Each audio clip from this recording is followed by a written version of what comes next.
What's going on, y'all? It is Cody Wynn, and you're about to see a snippet of an interview that I did with a man who is actually a porn star, currently a gay porn star, and we have an atheist moderator here who actually, since this interview, is not an atheist anymore. I don't know how much of the interview had to do with that, but we're going to talk today about the topic of sexuality is going to be a little later, but predominantly what God says and what I believe about him and what the other gentleman that I'm speaking with believes about God. And then we also dive into fear and if God is trying to manipulate human beings with using fear. So that's kind of setting the stage for it. I hope you all enjoy, and let me know what you all think. If it's been of any benefit, feel free to subscribe and share the video.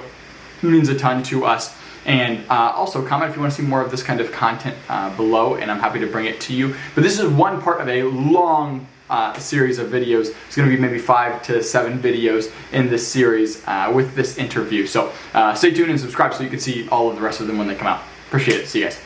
Well, I suppose I want to get started and just start really broad with you guys. I want to know spirituality or spiritually, where do you guys sort of sit? Cody, how do you define your spirituality? Yeah, so I see my spirituality as, as of course I'm a Christian, and I'm a Protestant, technically Christian, and I just define my spirituality as doing as God has commanded me to, as I see in the Bible, and just living a life in accordance to what the Bible teaches us to do. Wow. So I'm curious to know, how did you grow up? Were you always in a Christian home, or did you grow up in another religion? Yeah, great question. I grew up in a Christian home, got 2 awesome Christian parents, and then as I grew older, I became very skeptical of the religion because I came to the realization that I believe what I believe because I was told to believe it, and I didn't find that as a great justification as to why I should believe something. I needed to find what truth was, not just, hey, someone told me to believe it, so believe it. So I went on a pursuit of kind of stepping back from Christianity and saying, I need to check really the main core religions: Hinduism, Buddhism, Islam, Judaism, and Christianity, as well as agnosticism, atheism, and Universalism. I'll throw that in there as well. And from that, I said, I tried to find out the plot holes in all of them, and I saw had serious plot holes outside of Christianity. So in my pursuit of trying to disprove Christianity, I actually fell into Christianity. So you came back to where you were originally. So you define yourself as a Christian. There are so many different flavors of Christianity. I'm just curious to know, what kind of Christian are you? Are you a Pentecostal Christian that speaks in tongues and jumps around and dances around in the church? Or are you more of an Orthodox Christian that's a little bit more, quiet and composed? I'll put myself somewhere in the middle. I'm not rolling on the floor and foaming at the mouth, but I'm also not just sitting in my turtleneck every day. I don't consider myself to be part of one of the 30,000 denominations there are now. I have serious beef as a Christian with that many denominations. I don't see Jesus choosing a denomination, so I don't choose one either. I just read my Bible, do what it says. Wow, that's really interesting. I love that. Jesus didn't pick a denomination, so I'm like that as well. I never realized that, so that's really cool. Okay, well, I suppose I want to ask Manuel now, because we had a bit of a chat before we started, that Manuel actually began in Christianity as well. So Manuel, would you like to tell us your story about how did you come into spirituality? Well, I was very lucky. I was born in a very spiritual family already. So, and like I said, my grandfather was deeply Christian, and because of his faith, he could accomplish almost anything, like all the feats, and he had premonitions and all these kinds of stuff. So I took on the challenge and went further with it, with the tools that my parents gave me as a child. So I really went on and took a spiritual coach for a few years to really take the time to connect with the universe and within us as well. Because spirituality for me is really about the energy, the connection, and working aligned with your divine path, with the people around you to create something amazing together. Yeah, and it led me to have the same things as my grandfather, like premonitions, and like I do astral travel and all these kinds of things.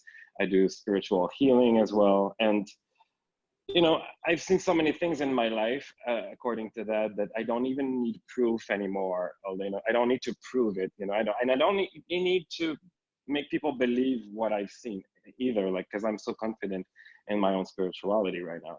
Hmm.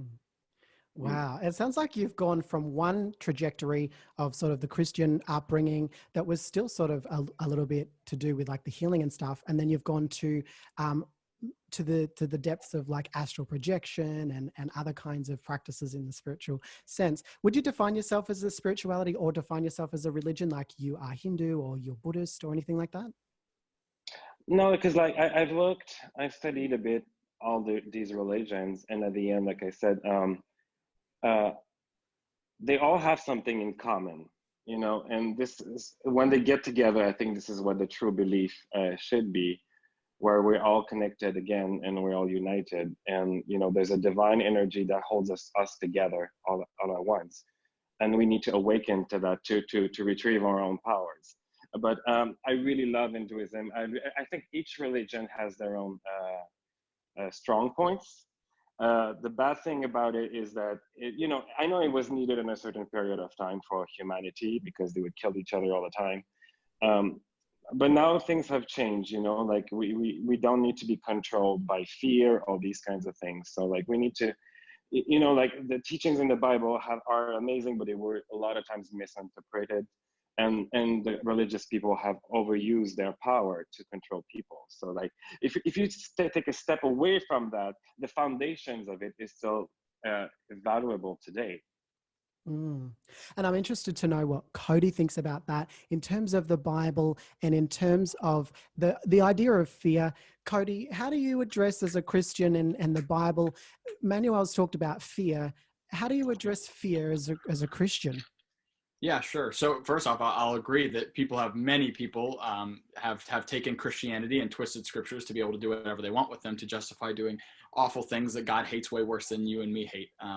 But yeah, with that said, yeah, fear is something that to use this thing of like terrorizing somebody into doing something that you want them to do in a manipulative sort of way, I'm strongly against.